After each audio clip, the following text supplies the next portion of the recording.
I've got several other people who have joined us, and we really appreciate that. We're going to go ahead and get started. We've got quite a bit to get through today as we talk about assessing students using performance assessments. Performance assessments can be a really interesting and engaging way to assess our kids, and so we're going to have some conversation around that. This is our summer Blitz, and of course this is being hosted by Wayne Risa. And we have some handouts for you today, and Jason is going to drop the link into the chat box. This link will take you to a Google folder that has all of the handouts. They will be there for a while, so if you forget and you need to go back and get something, that Google folder will be open for at least a couple weeks.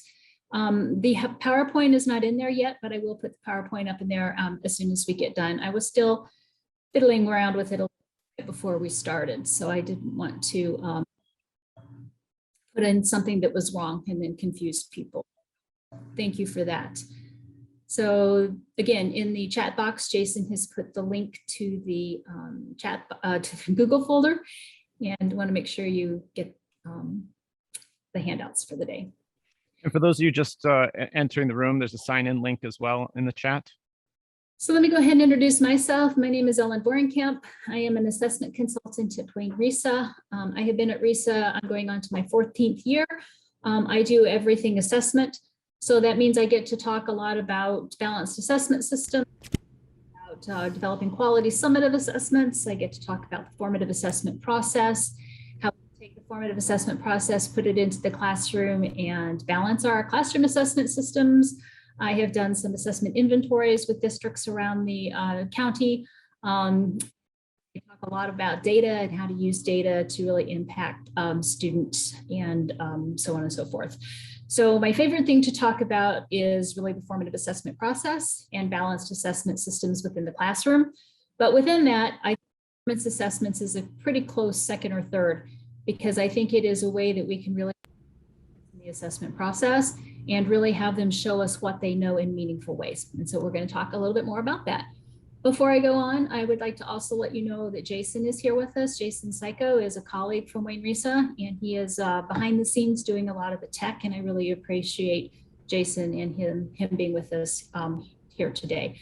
Jason, is there anything else you need to say for anybody that might be coming in a little bit late? So as we start, I want to just remind us that this year and in the coming years, the Michigan Department of Ed is really wanting us to think about the whole child and thinking about how we service every aspect of our students' lives, and that we really keep in mind that, the academics are definitely important. So are some of the other issues that some of our students might be dealing with. And so we want to make sure that we continue to think about our students, that we have a deep focus, in particularly this year in some of our schools where we haven't seen our students for some time, and they may have missed out on some of the relationship building with our teachers and with our faculty and staff over the past year. We want to make sure that we're building those strong relationships, fostering that sense of belonging, and attending to the social and emotional needs, as well as the cognitive needs of our students. And we recognize that all of these are not independent of one another, that they all kind of come together and integrate when we think about the whole learner. And so we want to make sure that we recognize the academic, the physical, the character, building the cognitive, the emotional, and the social aspects of our students. And I also would just like to recognize that I believe that we can get through equity, pieces of our equity, in terms of the way that we assess kids. And we know that within our current assessment system and within our current grading systems, there are probably quite a few inequities, and there are things that we can do in order to ensure that we are using assessment, especially balanced assessment practices, as a pathway to equity, and making sure that all students experience achievement, fairness, and opportunity. And I think performance assessments fit right into that. So we're going to get started, and here are our session outcomes. We're going to talk a little bit about deep learning and what deep learning is and how it relates to performance assessments. But we're also going to take a step back and really talk about the purpose of assessment and what assessment is, and then have that conversation around how we assess that deep learning through the use of the performance assessments. And then hopefully give you a little bit of time to think about some applications of today's learning. So Any thoughts or questions before we get started? All right, I'm checking in the chat box, and I just want to make sure one more time before we get started, since Jason had to drop off. I hope he didn't lose power. I know it's been kind of crazy out there. We've got 2 handouts that you're going to need in order to get your sketches, and then the Google folder. So in the chat box, Stephanie, I just put those 2 things for you. And here comes Jason again. All right. Here we go. I'm going to start with a quote. I'll just let you read that.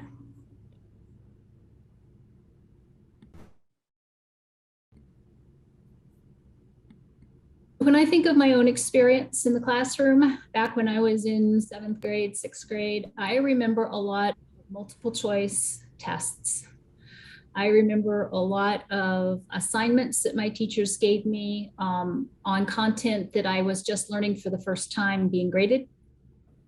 And I remember grades being very important, and the collection of points to get to that grade as being very important. And I don't know, in the past, dare I say it, 30 years, much has changed in our educational system. I still think we have students who are engaged in multiple tasks that are asking kids to simply choose the correct answer. I think we still have kids that are more concerned about their grade than about the learning that sits behind the grade. And I think we still have some practices that are antiquated, and we are in the 21st century. And we are supposed to be preparing students for the world of the 21st century and beyond. And trying to teach them in an educational system that is refusing to change its assessment practices and come into the 21st century may not be the best thing. So we need to start thinking of things differently. And I love this quote. I don't know who wrote it, but it's simply this: nothing changes if nothing changes. And I think it's time to change something. And one of the things that I think we need to change is deep learning. So I thought we would start with a definition about deep learning and what deep learning is. And again, I will allow you just to read that quote underneath that big heading.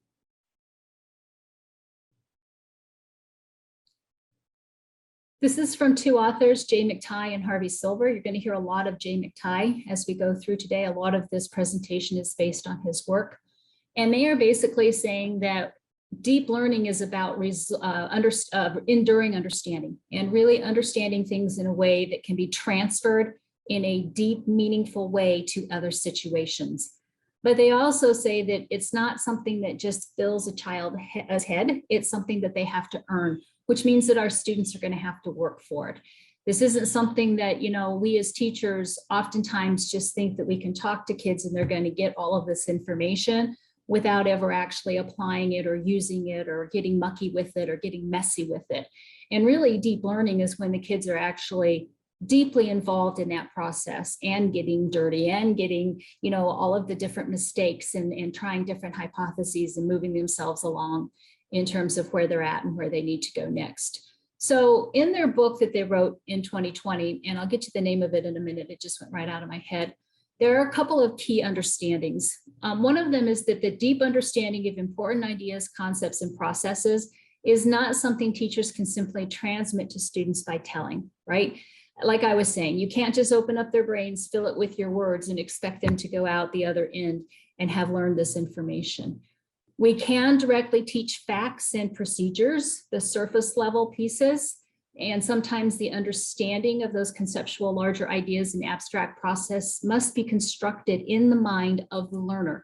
So we have to create opportunities where the kids are actually problem solving, where they're critically thinking, where they're looking at things through a different lens and doing some of that inquiry, where they're asking questions and being investigators in terms of learning the information and being curious as to what this information is and how it connects to what they already know and how it's going to connect to the next thing that they're learning so that they can make meaning out of all of this knowledge and content and skills that we're teaching them.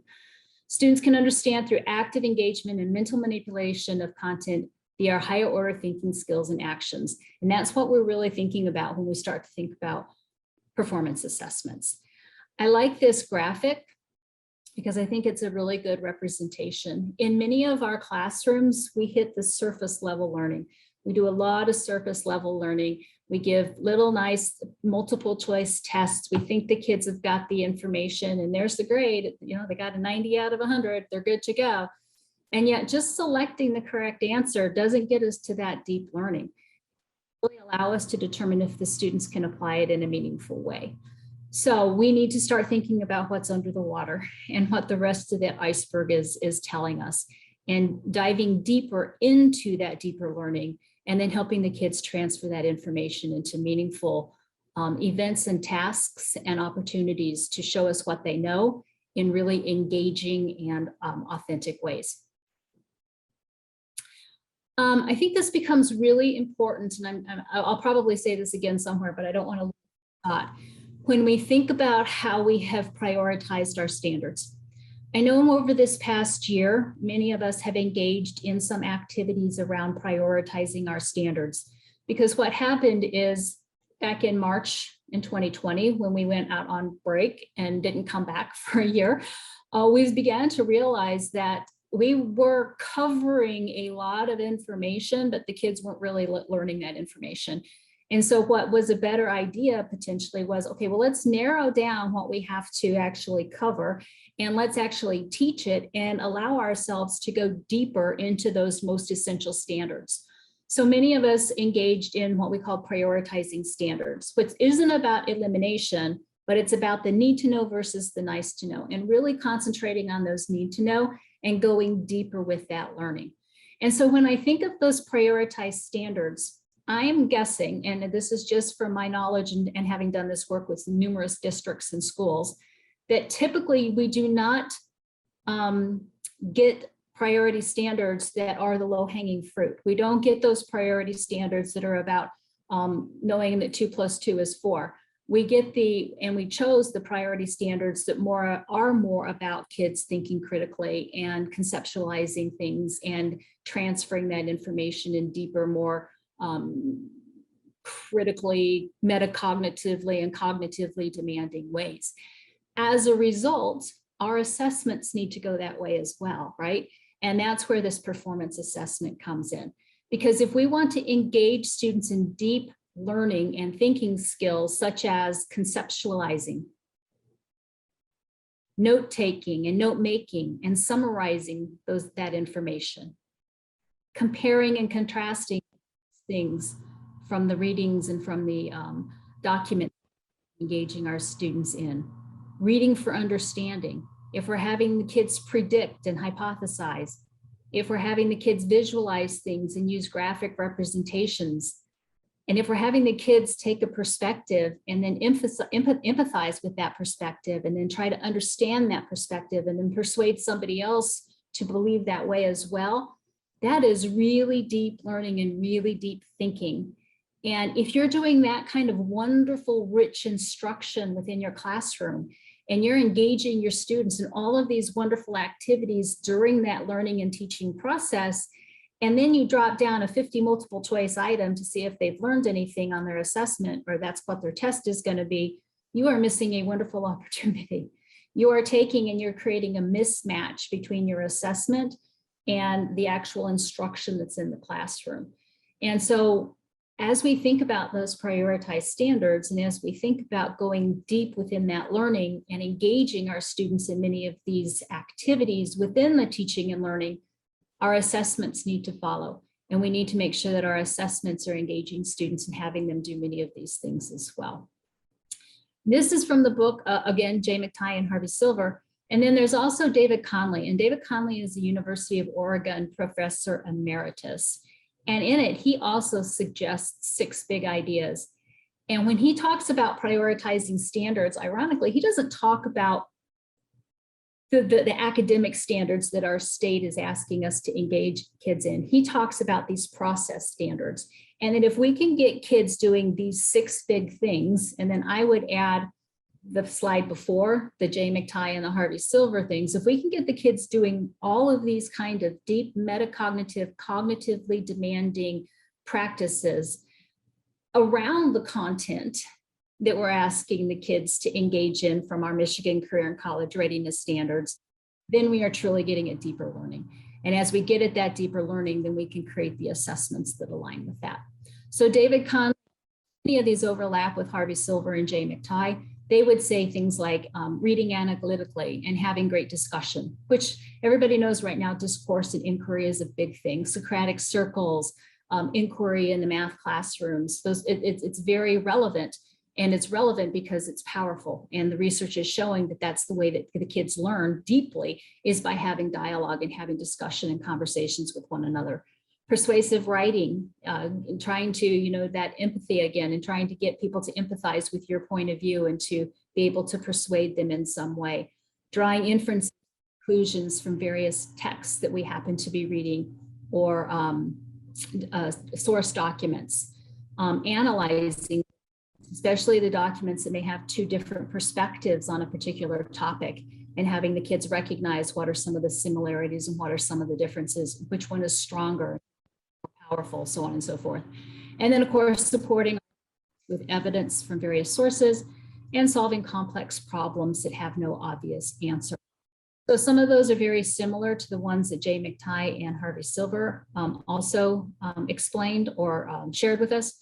But these are David Conley's. And again, these are practices that teachers who are interested in really helping kids go deep in their content and really apply and actually transfer that knowledge need to be engaging our students in. So I'm going to give you just a minute and have you put down some of your thinking in terms of these skills. And in addition to what I've said, why might you think that these are also important? So I'll give you just a few minutes to do that. Ellen, can you make me co-host again? I had to drop out. I had a power blip. Yeah, sorry, I just saw that, Jason. There you go. Thanks. Yep, and I have no idea if this is being recorded. I think we were supposed to record this now. It is being recorded. Okay, good, thank you.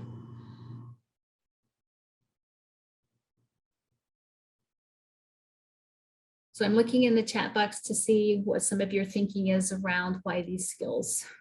When we think about those deep learning skills, those analytical pieces, what David Conley said and what Jay McTighe and Harvey Silver, what might be some of the reasons? Real world situation. Thank you, Laura. Yep. This is what we do in the real world, right? When Jason's power just went out, he had to critically think through how he was going to react and get himself back into this situation without panicking, without, being very thoughtful and being very purposeful in terms of our actions. They do allow students to grapple with the material and to make sense of it in ways that they can connect to, right? Using their own funds of knowledge and bringing what they already know into that perspective and then making those connections. If we can't help students make these connections and they think that every time we're teaching them it's an isolated event, we're really losing that opportunity. I want to give you some reasons that I thought of. One, these really do embody the essentials of good thinking. When you think about those two slides, and again, I'm sorry this isn't in the I will get it into the Google folder as quickly as possible. They do embody the essentials of good thinking. And ironically, this is what our high achieving students do rather naturally. And when we think about equity, these practices shouldn't just be for our high achieving kids. They should be for all kids. If our high achieving kids do it naturally, that means we need to model it and we need to teach it to our not high achieving kids. And we need to give them that opportunity to access these critical thinking skills and go deeper as well. So we need to create scenarios within the classroom where they have that capability and the scaffolds in place to help support them as they are doing that. They are often undertaught, right? Sometimes we just assume that kids should know this, and we know that they don't, and we know that it's incumbent upon us to help them do that. And really what they do is give all teachers a manageable way to raise student achievement and increase student success. And through that, student engagement. We often talk about how do we get our students engaged? Well, we get them engaged by allowing them to go deeper and be richer and have those rich experience where they can really do many of the things that we've just talked about in those previous slides. I'm seeing that Layla says that she thinks these skills are the foundation for a student when they draw evidence, when they support an argument, and when they're doing that in their writing. Absolutely. That is a big part of that. All right, so thinking about deep learning and thinking about how we assess that, I want to have a quick conversation with you around what the purpose of assessment is. Because you can't go right from this deep learning right into assessment if we don't have clarity in terms of why we assess kids and what the purpose is. And again, I'm going to start with a quick little quote. Students are over-tested but under-assessed. Students are over-tested but under-assessed. Anybody want to unmute and comment on that particular quote and what that might mean to you, or if it's resonating with you in any way? I would basically say that assessment is more like your formative assessments. It helps to drive your instruction. It helps us to find a way to better bring our children up to those higher levels, which is what we're ultimately going to see the real world applications, etc. But we oftentimes get stuck in the rut of having to teach to a test, and those tests are always multiple choice. They're easily cheated upon. They're easily guessed upon, and you can sometimes even guess over half of them correctly, as I proved when I was a kid, because I was medicated and slept through the ACT, and I still passed it by just doing the ABCDE back and forth, because that's all I had time to do and things. But it's just the reality. But I had real world application taught to me, luckily by phenomenal instructors.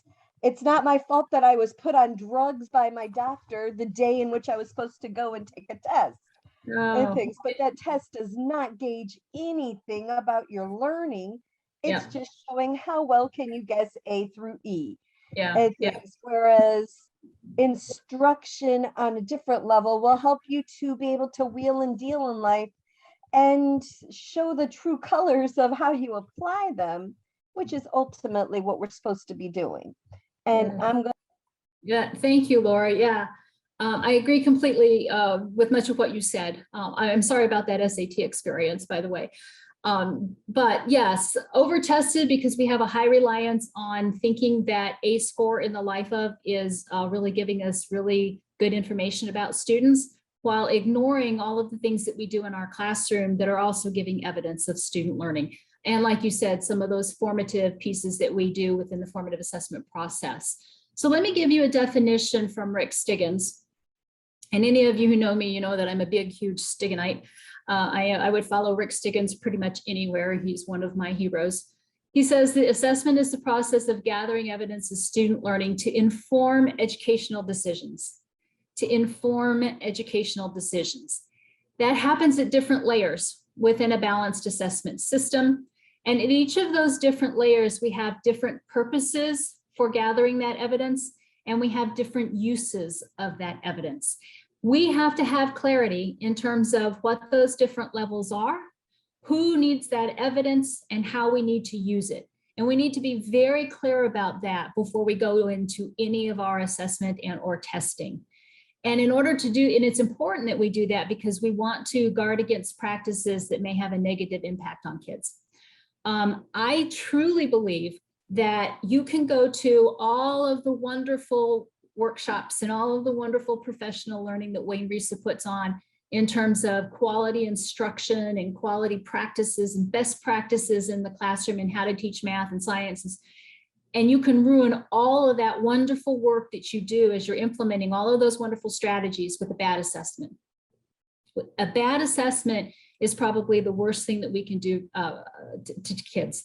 And we need to make sure that we're not. So we need to make sure that we are being very purposeful. And when I talk about assessment and when I talk about those different layers, this is how I like to show that to you. There are 3 layers basically within our assessment systems. We have the state, we have the district, and then we have our classroom. Lately, I have been flipping this because I actually think that the classroom level is the most important and it should be on top. But for our purposes, I left it this way. The state, you have things like your M-STEP and the SAT and the ACT. Those are great. Those are great assessments. They serve a purpose. They give us information that we need to use to evaluate our learning, to let schools know whether or not they're on the right track.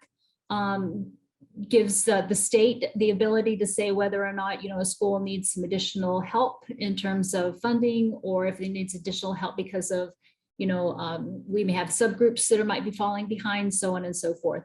But to take the information from an M-STEP and try to help Vicki, who's sitting in my classroom and trying to determine where she's at so I know what to do with her tomorrow, is not a good use of that data. And it's never been that use of that data. The M-STEP has never been an instructional tool to use. It is a very high stakes assessment that gives information that should be used at a much higher level than what the students sitting in our classrooms.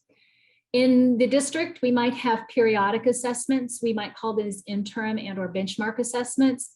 These might be things such as our NWEA, our iReady, our STAR Renaissance. Some districts have actually developed common district assessments. Some PLCs might have actually developed common assessments that they give at the end of a unit or the end of a course or the end of a grade level. Those are given periodically, usually 2-3 times over the course of the year. They are good to predict performance. If they're really aligned with the standards and really aligned with our M-STEP, they could give us some good information in terms of if our students are going to do well on that M-STEP. But again, alignment is key. They are good to evaluate our curriculum and our programs and the resources that we're using to support our curriculum and our programs. They might let us know if we have some gaps or if we have some information that isn't being taught at the right rigor, and we might need to go deeper, and we may need to find some other sources to shore up our curricular programs. And they could be used in conjunction with other pieces of evidence, some information in terms of some students who might need some additional services and be placed in potentially, special education or something to that effect. However, the one that we have the most control over, about 80% of the decisions that we make in terms of students are made at the classroom level. And that's where we have the power. That's where we need to be sure in terms of what it is that we're doing within our classrooms. And we're making sure that we're using the formative assessment process really well and embedding that in our teaching and learning. And that we are making sure that the assessments or the tests that we give kids from a summative point of view within our classrooms are of the highest quality. And that's where our performance assessments are going to come in. I think our performance assessments could be used summatively and or formatively, but my guess is that typically they're going to be used summatively because for the most part, they become fairly large and they can cover a lot of different standards. And so you'll probably end up making them more summative in nature, but we'll have more conversation around that in a minute. These assessments within the classroom are really good to monitor and adjust our instruction, just like Laura was telling us. We can do that in the moment of the learning because we just took that information. We can examine that information right then and there. We can make a decision on what we're going to do about it, 5 minutes later or the next class period, or maybe next week when the kids get back, so on and so forth. It's immediate information that really does inform students and parents about their learning as that learning is going on. And then of course, the summative pieces are there to certify. The formative pieces are there to nudge the kids along, and the summative pieces are there to eventually, yes, we are going to have to judge them. When I think about assessment in the classroom, I think about all of these different things, but I think about assessment as being the umbrella because assessment is the larger term. And I think about things like tests and quizzes as a type of an assessment. So when we say that students are over tested, it's because typically what we do is we put a grade on everything under that umbrella. And so everything becomes an evaluation. Everything becomes a judgment. If we hold off on our grades and maybe give the students feedback instead to help them figure out where they're at, what they did well, what they need to do better next time, and then give them that opportunity to learn from those mistakes, use that feedback and move themselves along, then much of that just becomes assessment. And assessment is the gathering of evidence to inform educational decisions. Sometimes those educational decisions are about nudging kids along, formative. Sometimes they're about judging kids, summative. I think we do way too much summative, and we need to start doing more formative. So I would say tests and quizzes, those would probably be your more summative in nature. But everything else that's up there, asking questions, having a conference with the child, doing an observation, creating some wonderful portfolios of all the evidence that you've collected, whether it be worksheets or whatever it is, where you've had the kids engaged in some rich sort of activity and you're giving them some feedback, that could all be formative. And that might be a little bit of a different mindset. But I think when we put grades on everything and everything becomes a judgment, then we are over testing our kids and we are not using that assessment evidence in a way to move them forward. So I'm going to just pause there and see if there's anything in the chat box, if there are any questions, if this is resonating with you. Just a minute to reflect before I move on. I am not seeing anything. All right, so we're going to move on. And what we're going to move on to, and what I want to concentrate on now, is this classroom summative assessment piece. Because I am going to approach these performance assessments as more of a summative assessment at this point in time.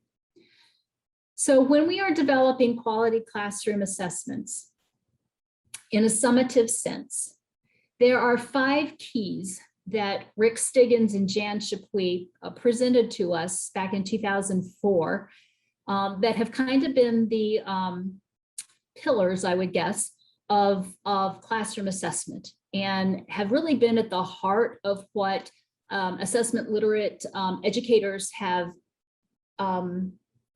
designed their tests, and I'm going to use that word test now, within the classroom setting.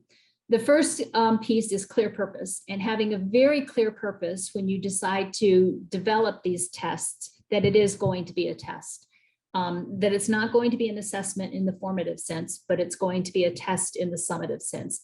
And having real clarity that as I develop this, I'm going to make sure it's of high quality. I'm going to make sure it's aligned with the standards.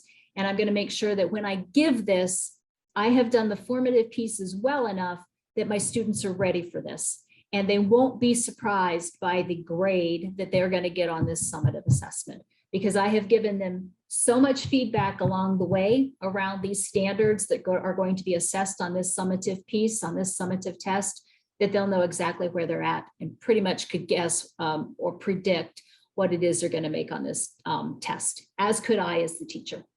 So I'm going to have very clear purpose. And I'm going to let the kids know what that purpose is, right? So everybody's involved in this process. The next thing I'm going to do is make sure I have clarity around what I want this test to test.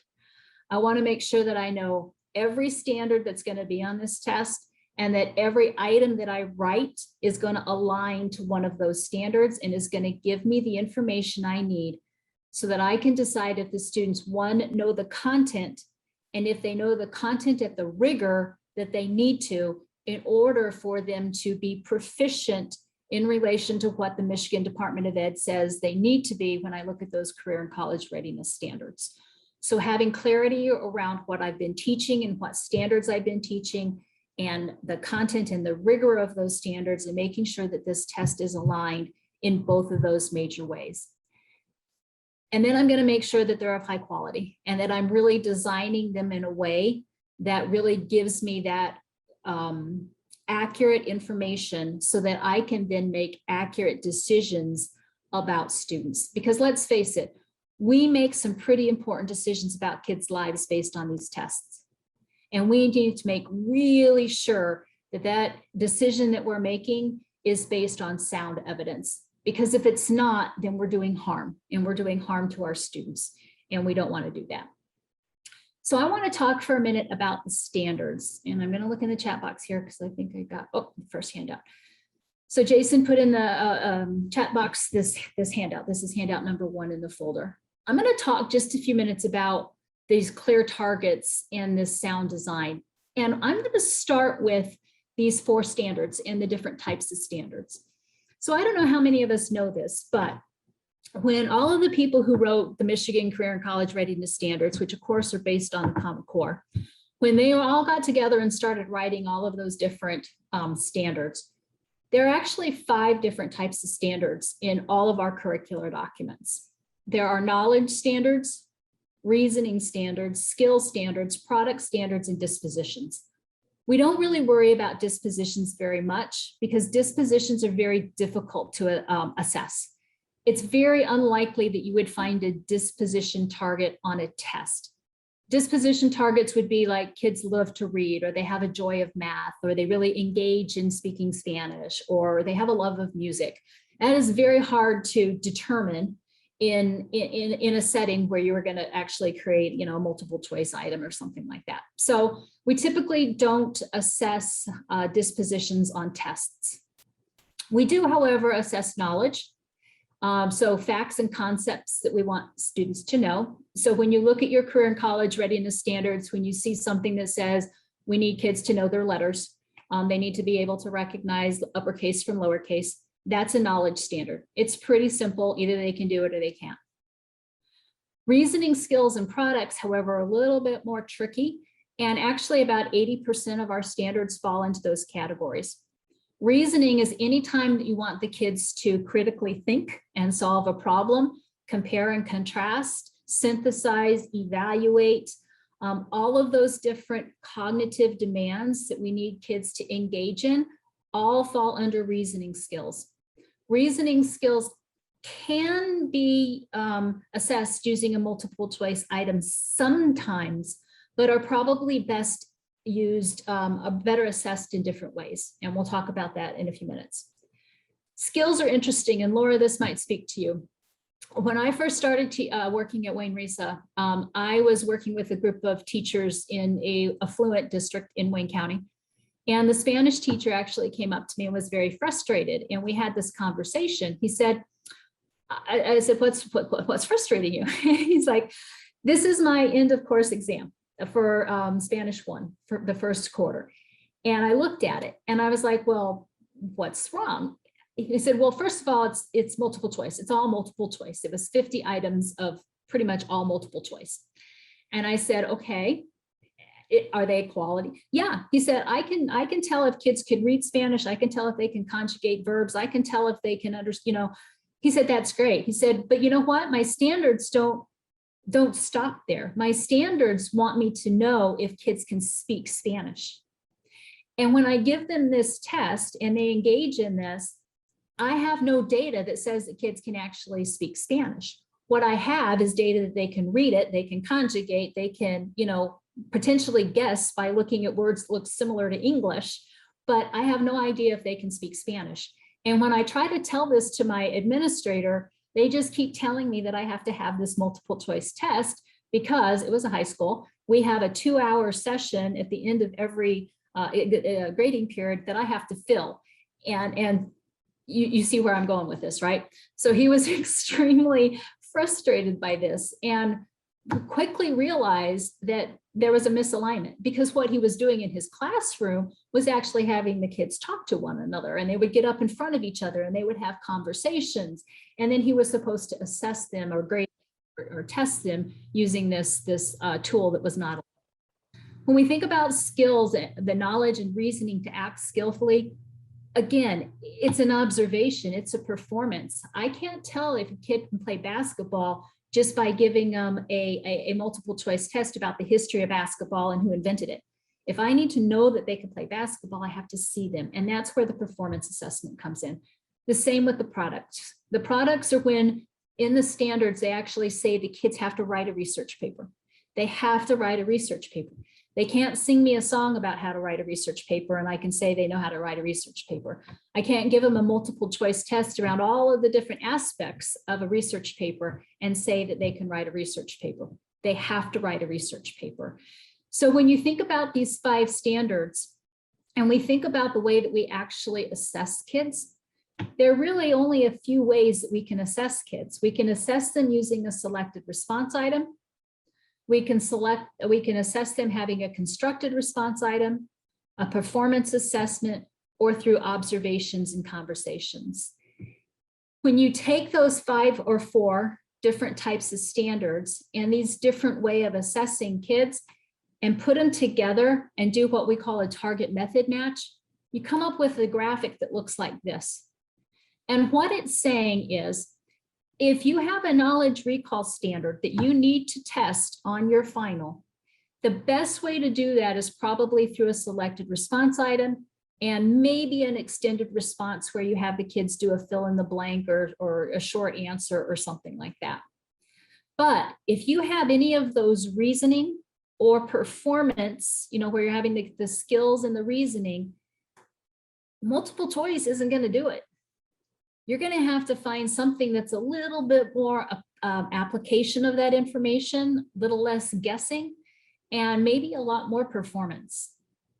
And when I think back about all the work that we've done around prioritizing standards and going through and saying we need to go deeper with these rich standards and these are the essential things that kids need to learn, they're not these knowledge standards. They are the reasoning and those performance skill standards or the products, which means we need to change our assessments. We need to make sure that our tests are not all about the multiple choice and the low-hanging fruit, the easy to score and the easy to turn around and get into the grade book, but happen to be a little bit more in-depth and more authentic and more real world.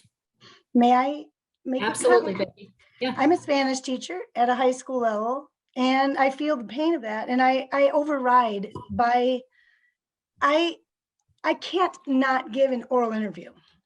And the oral interviews can't be administered in the 90-minute period on the last day of school. And I'm supposed to feel like a bad guy because I'm breaking the rules to give a better test? No. If anyone were to come to me and say, what does your student know? I know every kid like the back of my hand because my assessments are real, but they're not a 90-minute multiple choice.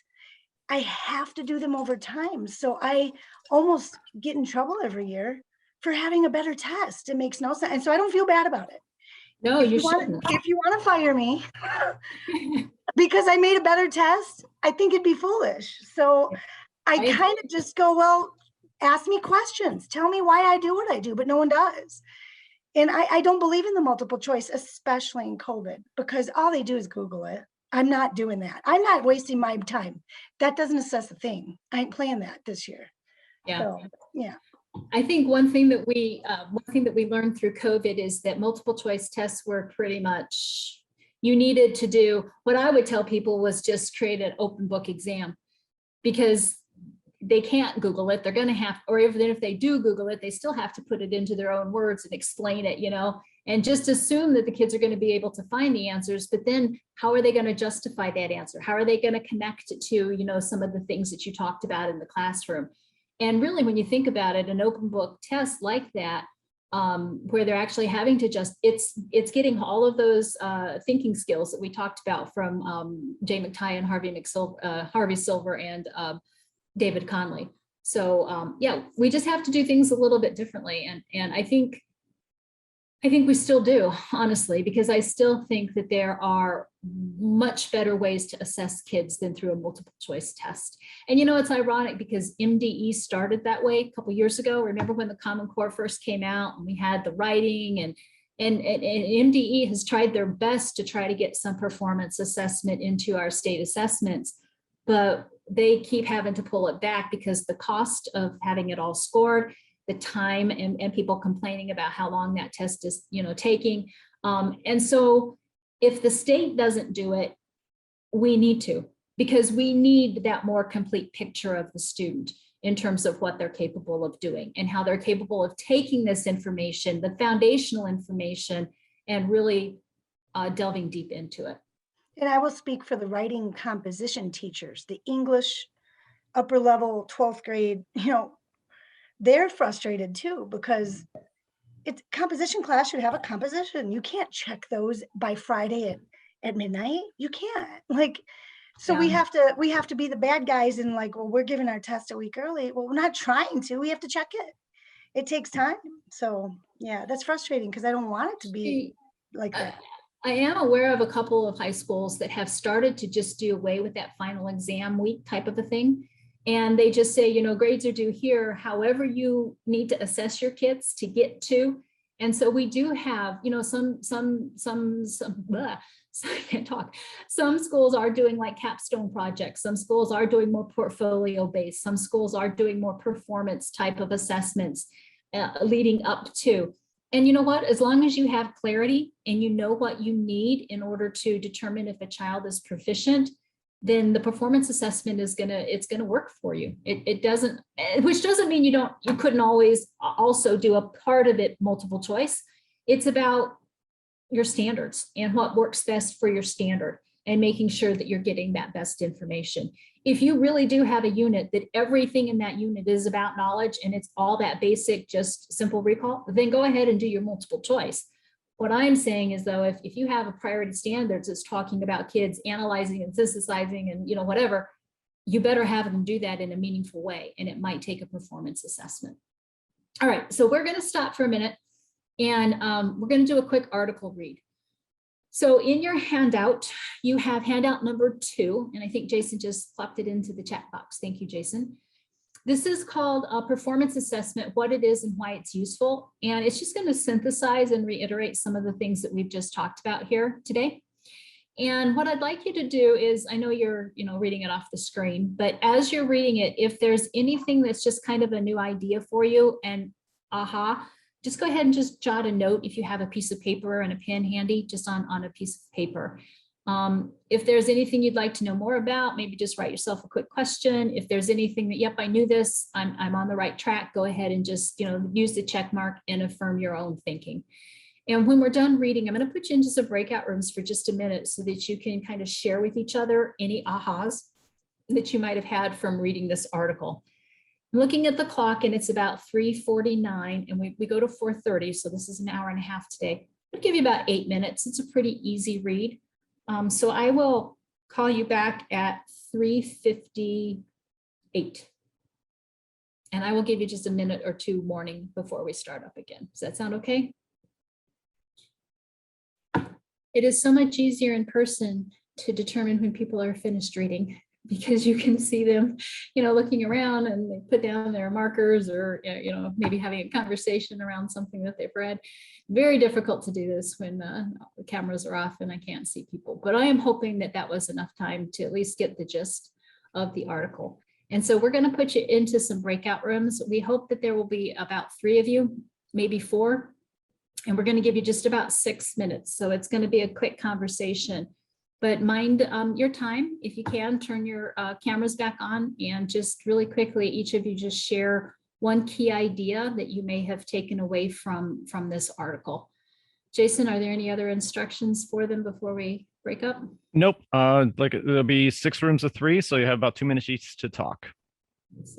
And we'll call you back in 6 minutes. Off you go. All right, welcome back. We had a couple people that had to drop off. I think some people thought that this was ending at 4. I apologize for that, but it did go till 4:30, but that's okay. And I'm going to kind of move on because we've got a lot to cover in the next 20 minutes before we end. I am guessing that one of the big ahas, just from other people having read this article and in person and seeing the reaction, was that there are different types of performance assessments and the difference between the events and the tasks. I wanted to just give you a little bit of clarification on that. The events are on demand, given little or no time to rehearse, and I'm going to show you a couple of examples of what this might look like. Limited opportunities for students to improve their initial performance because you are going to take that information and really use it in a formative way. My thinking is that the events are more formative in nature and the tasks are more summative in nature. And when I think of performance assessments in terms of the summative piece, I'm looking more at the task piece. The performance events usually just take a part of a class period or less. Maybe they're very short and simple. The performance tasks, on the other hand, are usually a lot more involved. Sometimes they might be done individually or with a group where you have multiple students working together. They may go over the course of the whole semester and or the year, depending on what it is that you have them doing. There might be multiple pieces to them, and that you might be giving feedback along the way in order to get to that final product. The response might be lengthy and composed of various parts. And you might have, again, multiple opportunities to give feedback along the way. Performance assessment events. There are 4 types that we talk a lot about. They can be structured and on demand. They can be naturally occurring, that are just those moments where, you know, you just have that opportunity and you take it. You might do some simulations and you might do some demonstrations. So this particular example right here is of a teacher, and this was a 3rd grade standard, and they were learning about polygons. And the teacher had been talking about it, and she's like, I really just, do the kids really even understand what polygons are? So she just stopped in the middle of her lesson and she asked the kids to take out a sheet of paper. And she said, I want you to draw me a picture of something that you would see in your everyday life. And I want you to put as many polygons in it as you could possibly get. And so the kids were able to draw these pictures. She gave about 10 minutes. And this was an example of one of her students, real world example. Child was able to identify and have conversation with her later around this picture that she drew, and which of those, you know, were polygons and what that meant. So it was just a very quick on demand. A task might be a little bit more long-term. So in this particular example, this is a 12th grade ELA class. The students were actually watching or reading Julius Caesar, and they put together a newspaper all about the different things that were happening within Julius Caesar. This took several weeks. There were a couple of kids working on it together. It was collaborative.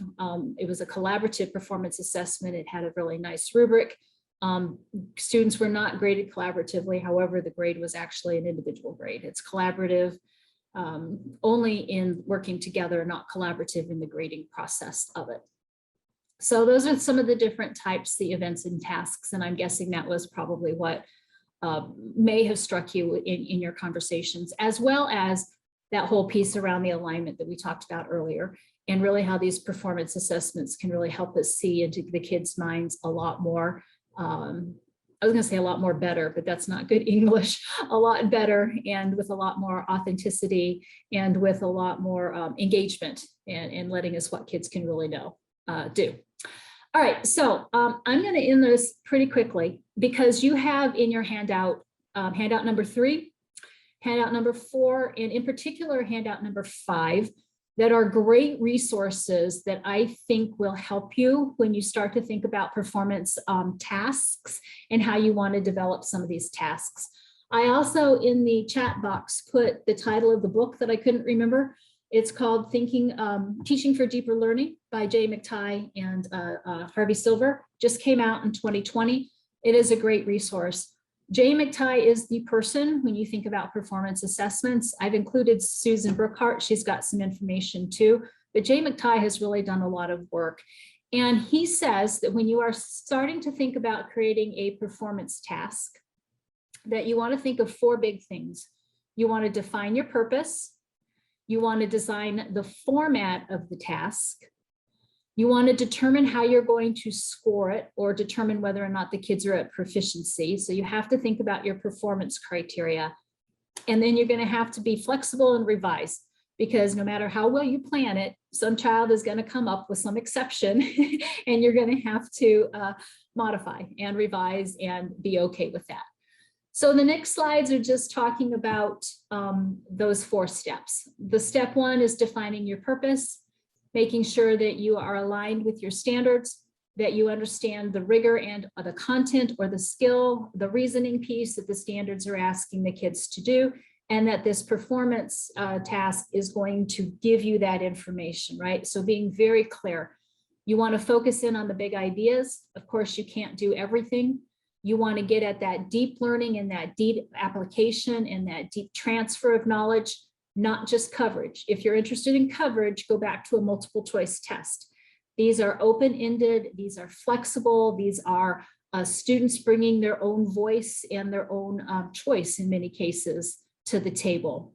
So you're going to want to focus on larger ideas that reflect the understanding of the how. thinking about some of those in the earlier slides by David Conley and out of the book, the critical thinking pieces, you're going to want to think about those and how those are reflected within your performance tasks.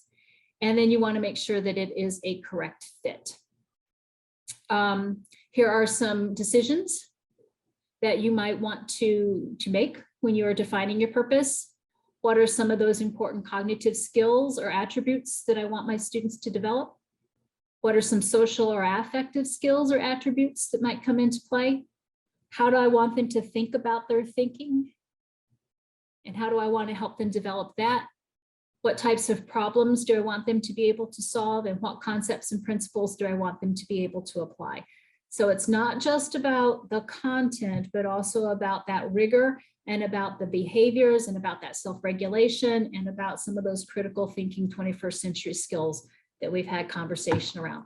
And that's the beauty of performance assessments, is that it can all come together, but you have to be very purposeful and plan them out very carefully. I remember when I was teaching, I taught social studies 8th grade, and I would always do these little pamphlets. And I would always have the kids pick a state and tell me, you know, a whole bunch of different facts about the states and make it look pretty. And, you know, and then I got to thinking, you know, that's really, and I would call it a performance assessment, but it really wasn't. It was basically just very basic knowledge recall of a state. And it was like an art project. It wasn't really a performance task, because I was just having them regurgitate encyclopedia type of information. If I really had wanted to do something that was a performance, what I could have done is like, I don't know, maybe I could have said, you know, the Olympics want to come to the United States. We need to decide who's going to be the host city. This group, you take this city, you group take that city, you take this city, and I'll take this. And now each of you have to create a campaign and market why you think your city is the best for. I mean, how much deeper, how much more knowledge would I get? How much more critical thinking? They would have to justify, they would have to find out about the transportation, the hotels, the economy, you know, there's so much more, and it could have been so much richer. So that's what I think they're talking about when they're talking about some of these tasks and bringing to bear some of those different cognitive skills and things. Also think about the design. And when you think about the design of the format, you want to think about your available resources, you want to think about your time, and you want to think about the amount of data needed to determine proficiency. And you want to make it manageable. You don't want these to become so big and so unwieldy that they overwhelm you, because if they overwhelm you as the teacher, then they're going to overwhelm the students. So think about the design. Life situations are usually the best. I remember one time a teacher, you know how you go to McDonald's and it talks about 5 million customers served or something like that. How long does a McDonald's have to be in play, and how many, you know, and it was this real life situation around mathematics and thinking about how many McDonald's are there and how many would each of them have had to have served to have gotten to 5 million people by this amount of time, and assuming that, you know, just real life situations can be really powerful. Make sure it provides a valuable learning experience. You know, just creating a brochure about facts about a state, it's not really a valuable learning experience. So make sure that it's really something worth doing. Make sure that your goals and objectives are very clear and that they are aligned and that they are measurable. And of course, that's going to come into play when you start to develop your rubric. Events and tasks should not examine outside or unintended variables. So you're going to control for what it is that you're actually assessing the kids on, and be cognizant of other things that might come into play. One of the things that you might want to do is create a separate rubric for the aesthetics, and really make just the product that you want the kids to do about the rigor and the content. Oftentimes we will mark down kids around it's not pretty enough, you didn't use enough colors, even though the content might be very, very good. And so we have to make sure that we're really assessing and grading kids on what's important. And they should be fair and free of bias. So we need to think about, in terms of equity, what kind of projects are we, or what kind of assessments are we engaging the kids in, and how much voice do they have in terms of choosing what they want to show us or how they want to show us what they know. And is there some room for flexibility? Here are some formats, but if you look through that handout number 5, Jay McTighe has got all kinds of different examples of what performance events and tasks could look like. So I would encourage you to look through that handout number 5. I'm also going to give you a website at the end of the PowerPoint that you can go to for even more. He's got a lot out there. So here's a couple of them. You are going to have a rubric. If you do a little event, you might just have a scoring guide, but if you do a task, you're probably going to need a full-blown rubric. And so you're going to need to think about how you design your rubrics. You're going to make sure that you need to state what it is that you're going to need to see within this performance event to make sure that the students are proficient, and talk about it from a qualitative point of view, not a quantitative. It's not that they have 2 of this and 3 of that, but the 2 that they have, what level of quality do you need to be seeing? And so think about what that looks like. You know that when we do rubrics, you can either have holistic or analytic rubrics, and there are a couple of slides, one about holistic and analytic, if you're not familiar with those terms. I'm also doing a workshop on the 24th from 3 to 4 on building better rubrics. So if any of you are interested in that, we'll have some conversation around how to build better rubrics so that you can really get that information. And of course, the better your rubric, the better the chances that the kids are going to be successful and give you what you need so that you can determine that proficiency and help move them forward. You can look through these slides when I put them up in there. I'm not going to spend a whole lot of time on them. There is a new movement now called single point rubrics. And I don't know if you guys have heard about that, but there's an article, handout number 4. We're not going to take the time to read it today, and I didn't intend to, but it's called Your Rubric is a Hot Mess, and it's a really good read. And they talk about how you might decide, instead of doing a 4, 3, 2, 1, just do the 3. What is proficiency? And put that in the middle of the page as a single column. And then on the left-hand side, what might the student need to do to improve to get to that proficiency? And then what might they have done on the right-hand side that blew you away, above and beyond? You really, you rocked it. And that way give feedback instead of talking to them about what their shortcomings are and telling them what those shortcomings are, giving them that information on how to do better. Oftentimes when kids see a 4, 3, 2, 1, they think A, B, C, D, and they'll go for the C. C is good enough, it's average, that's what I want. But when we show them what proficiency is and then say whether you're there or not, or whether you've gone above, that can be a little bit more engaging, and it can be a little bit more hopeful, I think, for students and help move them forward. So we can talk more about that. Come to the session on the 24th and we'll have more conversation around it. Last but not least, step 4, revise based on your experience. Every performance event, every performance task that you do, the first time is probably going to need some improvement. You're going to learn some things. You're going to write those down. You're going to modify. You're going to change. Sometimes you may do it in the middle of it. And I think that's fine, especially if you just explain to the kids why and what the reasoning behind it is. And you just stay flexible in both the development and the scoring of those particular events. If these performance assessments are going to be common, so for instance, if this is something that you are going to do and then your neighbor across the hall is going to do as well, you might want to do some inter-rater reliability around that rubric to make sure that you are looking at, the student work in the same way so that you're giving some similar feedback to the kids and giving them similar grades in the long run. And you might want to calibrate that thinking.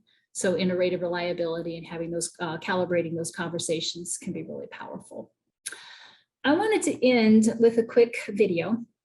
And this is like an Uber example of a group of students who have been doing performance assessments in the Oakland Unified School District out in California.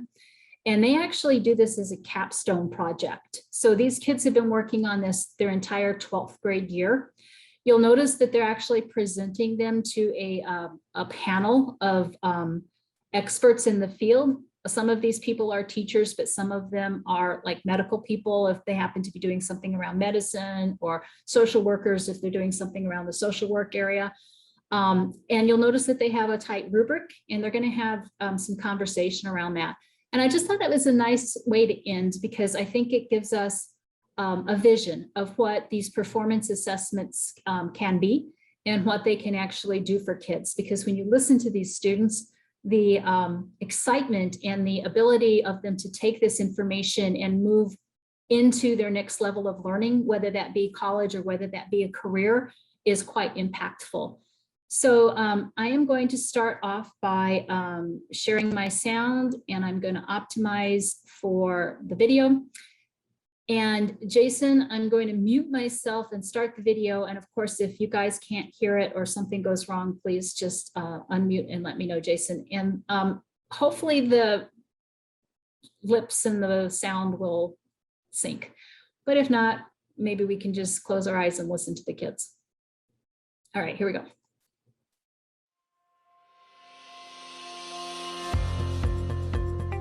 Essentially, my talk was about racial biases and how that can unconsciously undermine a Black patient's care. My issue for my senior topic is sexism in video games.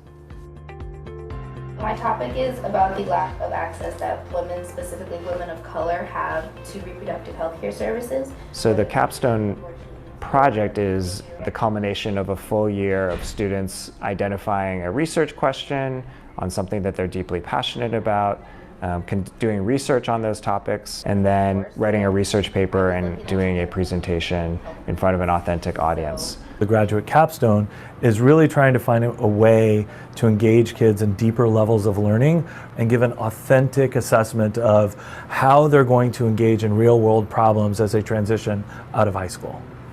But I really wanted to focus on Black patients because they have dealt with so much. It was something different, and it was something that I really wanted to do, not just this teacher was like, this is what we're gonna do, and you better just do it. And I was like, no, I love this topic, might as well, I'm gonna put in all my effort. Well, I gave her a 4 for clear and original argument and clear reasoning that was convincing, but I gave her a 2 for partially addressing alternatives, opposing alternatives and perspectives.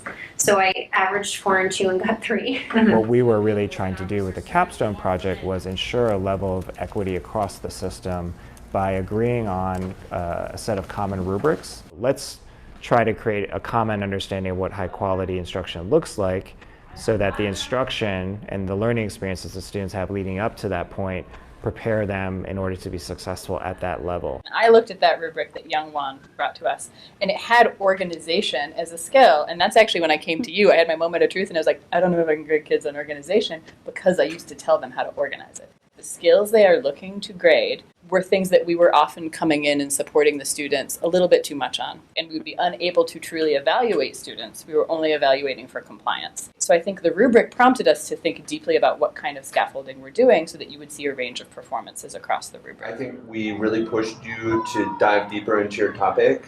And to me, these things that we got to do made that experience so much richer. And so I appreciate it as an audience member. Like, I just learned a lot more today. So thank you for teaching me. I've gotten a lot of feedback from people that say that this is something that's great for small schools, but it probably won't work in a large comprehensive high school. It's a valid concern if you keep high school in its traditional format, but if you reshape the format of what high school is about, a lot more things are possible than what people usually expect. So there's a certain civic duty that needs to come from our communities. So Kennedy has always had a really powerful voice. So she's doing like reproductive health care for women. And it was something, she would sit in class and research and almost literally shout out oh my gosh, I get what, Miss Howard, look at this. I can't believe this is happening. So last summer I was a part of HEAL, and it was a 6-week internship at Highland Hospital. You can hear about a disparity or watch a documentary on it, but actually witnessing it and being in the thick of it really told me that I need to bring light to this topic. So I've taken on the civic duty part of my project. Yeah, so what if you were principal of the school, when and where would students get sex ed? I think that it should be put onto a K-12 scale. One of the ways I see our young people grow and develop through the senior project process is confidence. They don't believe that they can stand up in front of a group of adults and present their findings and their research. And it's just an amazing journey that you see our young people go on to get to the point where they can say, I've completed my senior project, I've done my presentation. It's an eye-opening experience. You just learn so much. It's more than just reading from a textbook, right?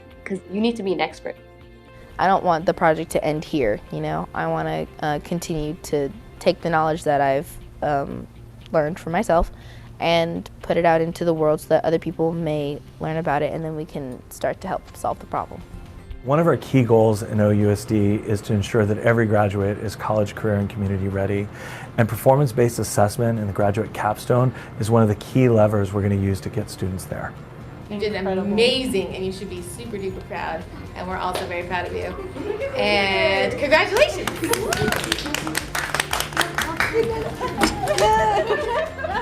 The one you said you too. I know.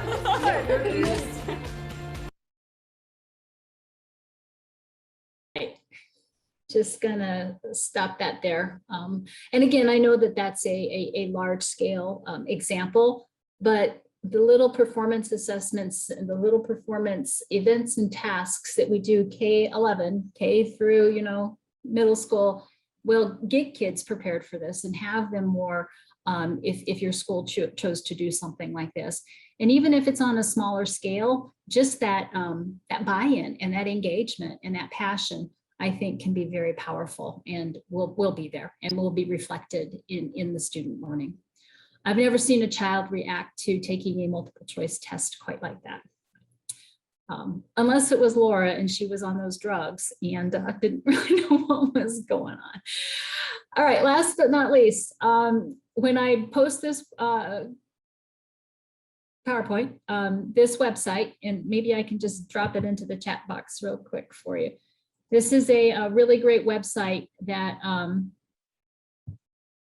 of this I think would be really beneficial. It's got a lot more handouts that you might be able to use and utilize, and I will drop that into the chat box so that you have that and can bookmark it. I would again encourage you to purchase the book that I mentioned earlier in the chat box. And if you are still interested and have some time on October 7th, Jay McTighe is going to be a guest speaker at the Assessment Learning Network Institute, which is a division of the Michigan Assessment Consortium, which is an organization here in the state of Michigan that is really promoting assessment literacy. I sit on their board and I do quite a bit of work with them. He is going to be coming and talking about how we can use assessment to promote deeper learning. And so you would actually get to hear from somebody who is probably 1,000 times better and more proficient in this content area, and will really fire you up to want to do more. So that registration link is there. There is a cost of $36, which is not a bad deal. And even virtually, Jay McTighe is not free. So let me go ahead and put that in the chat box real quick. And while I'm doing that, I would encourage you to just maybe think for a moment of something that you learned today, something that's resonating with you, something that you might want to take back with you in terms of application of some of this information. And if you would, just put a word or two in the chat box for us. But you're welcome. I hope you got something out of it.